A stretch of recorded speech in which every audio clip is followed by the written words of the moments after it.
Hey guys, how's everybody doing? Friday. Um, um, the Let me get my head together. I should have did that before I started, but things are a little tight right now. Waiting on information from my therapist to let me know what the situation is here. They tried yesterday to tell me and Lisa we had to leave by the 18th, which is just not going to happen. Um, Hopefully they give us some more time. There's a couple of programs we haven't done, so hopefully we'll see what happens. We'll be able to get in on them, and it'll extend our stay. I mean, we've been here roughly 115 days, which is really not a lot of time at all. It went by real quick, um, and I don't know exactly what we're going to do. Um, We tried to buy a vehicle. We were actually going to pull it off, but unfortunately, neither one of us has our California license. And it's been a long time since we owned the car, so there was really never any reason to bother going to get one. It just didn't make a difference, you know? So, yeah, there's a couple of issues going on there. I mean, this place got a lot of nerve with the issues they have with the sheer, this program isn't even a program, it's a fucking joke. You got people here running the show that just either don't know what they're doing or they don't care about getting sued, over and over again because it's just it doesn't make sense what's going on. They don't have any kind of a program. Like, I mean, we went on to two groups a day, which is called IOP 5, like 2 weeks ago. So they only gave us 2 weeks on that. I mean, I've seen other people get 8 months. And I don't understand why they're people with good insurance are being told you got to go. I don't get that at all. You got all these people here from wherever they are, the deep south, and they all have this $36 a month fucking Blue Cross that the state gives these people, and the facilities know how to work the system, and they can get the people the insurance for really really cheap. And it's just it's fucked up. Lee pays so much for the insurance every month, and it hurts you to the point where you can't even rent an apartment or buy a car because you just don't have the extra income. It's just not there. Um, I've tried my best to raise income. Fell back on you guys. Tried to anyway. Um, Thinking, people had a heart. I was wrong. A few of you did. A few of you were pretty cool for doing what you did, but anybody else that's with the "I'll pray for you" shit, yeah, okay, thanks. Pray that come the 18th, we still got a place to stay. That's what I'm worried about. Other than that, I haven't heard anything, like I said, and my therapist is the lead therapist for this place. She said she was going to get me more time, but again, I don't know if I believe it. I'm of the impression of believe it when I see it these days. And I mean, when you're in this situation and then you get to see what's going on, you'd understand where I'm coming from. Unfortunately, you don't know, you don't see it. It's a difficult living. It's difficult. Um, you don't know what you're going to be doing from one day to the next. You don't know if you're going to have a place to live from one day to the next, and it is very very concerning. Um, I tried to get a room for rent, and the guy sends me applications for me and Lisa, and he's like $100 each, non-refundable application fee. Once you pass the application, maybe you'll get an apartment. And they use that language because you're not getting an apartment. They take your money, they say they ran a background check and they didn't, and they just say there were better qualified people and the $100 for each of you is non refundable. So, working on that, if you go onto a website or whatever that's supposedly reputable for apartments, you get the same thing from everybody. And me and Lisa have seen scam after scam after scam. And we even went to an apartment one time where there was nobody there. They had to give us like 10 different codes to get in the apartment. Once we got in the apartment, there was a lease on the table and or a application for a lease on the table. They didn't even bother to come to the apartment. They're like, just fill out the paperwork and leave the money. Yeah, I know. No, I don't think so. But yeah, that's basically the way it is. Unfortunately, everything out here in California is a scam in one way or another. I mean, it's all about separating you from your money in the easiest possible way, and you're not getting anything for said money. And you can say all you want that, come on, I'm being pessimistic, or I'm not. I'm actually being quite factual. I don't, there are other people that know back east what California is like my fucking kid. He knows damn well what it's like out here. He knows damn well that it ain't as easy as everybody thinks. You guys see an address and you think, wow, man, he's living high on the hog. That ain't my house. What the fuck is wrong with you people? I'm lucky I even got a room to stay in. Are you crazy? I mean, some of these houses we've stayed in are literally $2.5 million homes. And you could say, oh wow, you were in a fucking mansion, blah blah blah, but the insurance paid for it, and we pay $1,000 a month for the insurance, so that's like paying rent. So if you do the math, we're better off just doing the recovery thing all the time. Just fuck it, go to another place when you're done. We don't really need it. Me and Lisa don't use anymore. We haven't used in a decade. Let's be real. So I don't even have, like, I can't even call a place and say I need to come in and get clean because I don't have shit in my system. Nothing. And I mean, even the Subutex I stopped. So there's nothing. And I can't go into a place and pee and not pee dirty and get accepted. It doesn't work like that. Insurance companies care now. You got to pee dirty. You got to be dirty. You can't walk into a place and say, "Yeah, I do heroin and crack," even though you haven't touched it in 10 years. You can't do that.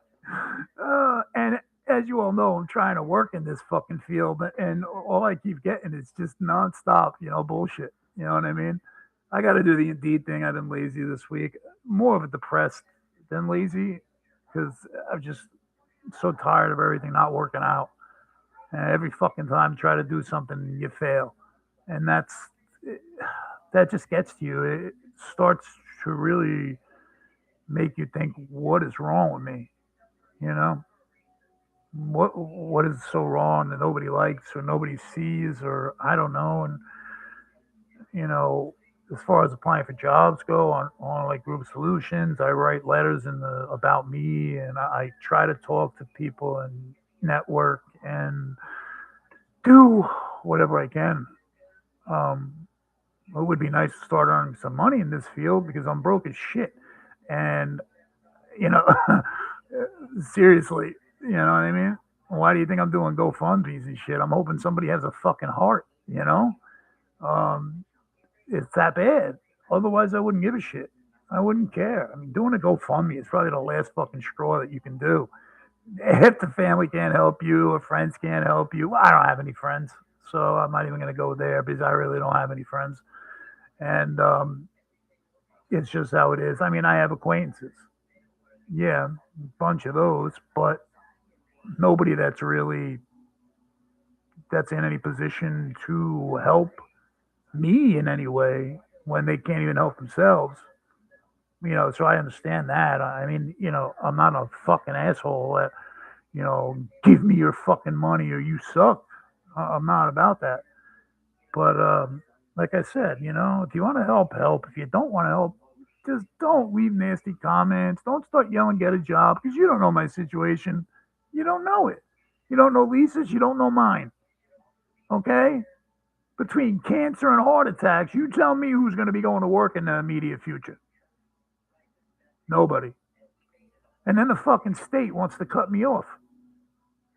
I'll tell you what, and I know some people are going to have a problem with this next comment, so I'm going to tell you now. If you have a problem with people speaking their mind and talking truthfully about how they feel about things, you need to stop the video right now because I'm about to go somewhere where you might not like. If you are a Trump hater, I would advise that you stop this video right now because it's, I'm about to get factual with you motherfuckers. The reason why I lost my EBT is not because of Donald Trump. Donald Trump had nothing to do with it. Okay? First of all, individual states run their own EBT programs. That means each one is separate from the other. Now, what I didn't know when I had with my EBT, I was in New Jersey, as some of you know. I never got back to Bayonne, but I was in New Jersey and I used my EBT card a few times while I was in Jersey, not thinking I was going to come back to California. Anyway, they picked up on that usage and they suspended my account. They took away everything. They took away Medicaid, and I don't need the Medicaid. Don't even go there. Don't you fucking dare say a word because I don't need the Medicaid at all. Okay, I don't want the Medicaid, basically. I don't really fucking need it.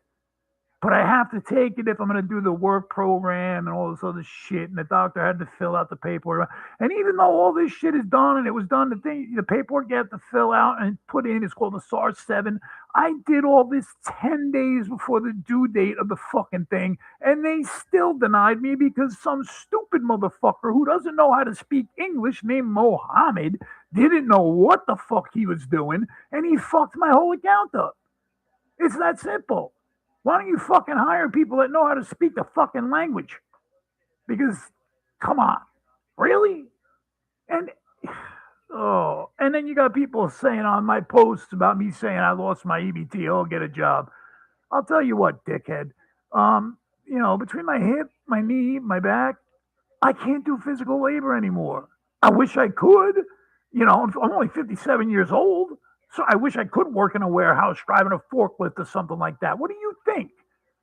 I mean, it would be great. But out here, there are no jobs like that. You want to know why there are no jobs like that in California? Here we go. Like I said, I hope you hit the fucking pause button because if this is going to bother you, it's going to bother you.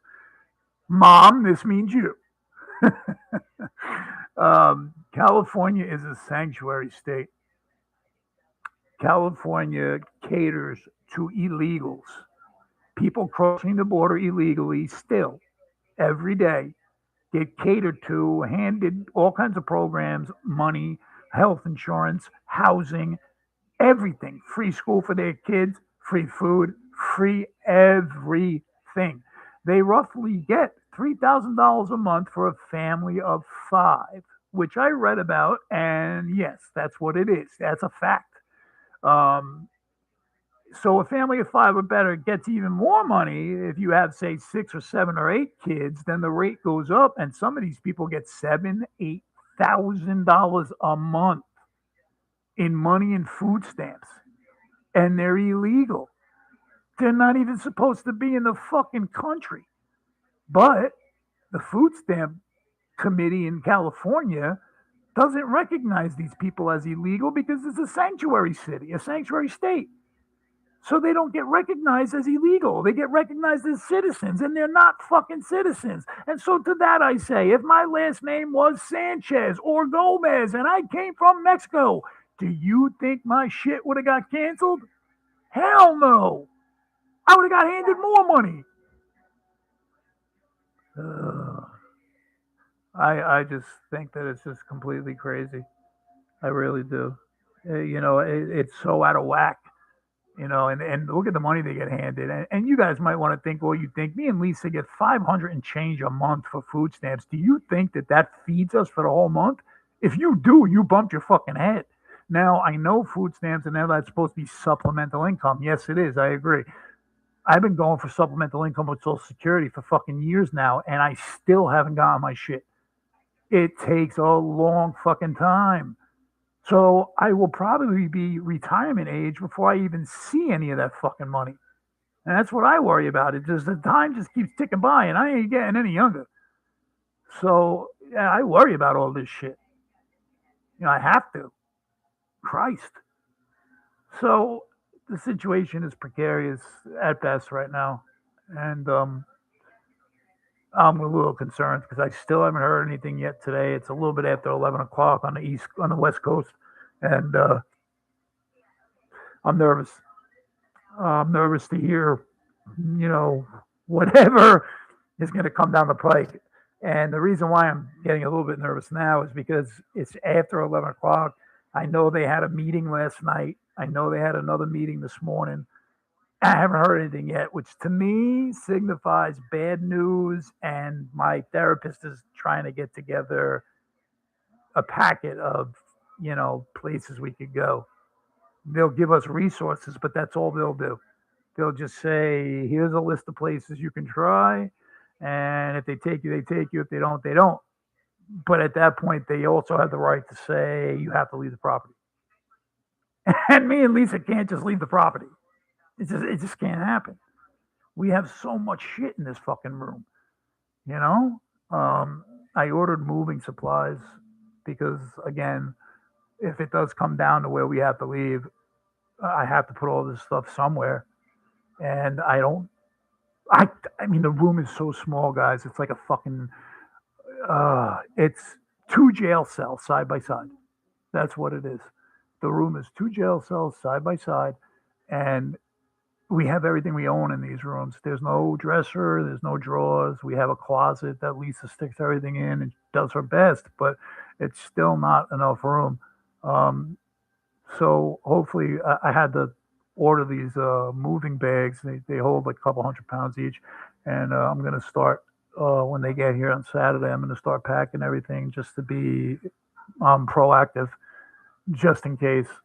I'll put away the things I'm not using, and hopefully things will work out. We'll see. My fundraisers are still there. I'm not taking them down or anything. I just leave them there. If you want to look for them, look on my page. Um, and donate if you want. It's needed right now. It's a fucking horrible situation. It really is. And I don't want to be fucked. Come the 18th, I really don't want to be fucked. All right, guys. Um, do me a favor. If you're walking down the street and you see somebody laying there, don't kick them. Don't spit on them. Don't just walk by. Put your hand out, help them up, dust them off. Maybe get them some food and drink, because I guarantee you that motherfucker is starving and dehydrated. Get him some help. He's got insurance and he wants to get in the program. Contact me. I'll get you help. 24 to 48 hours. Usually 24, because they want to get you in as fast as possible to get you started on your journey. Because you know what, kids? If we don't got that, then what do we got? Nothing, right? Absolutely nothing. You guys all know who the fuck I am.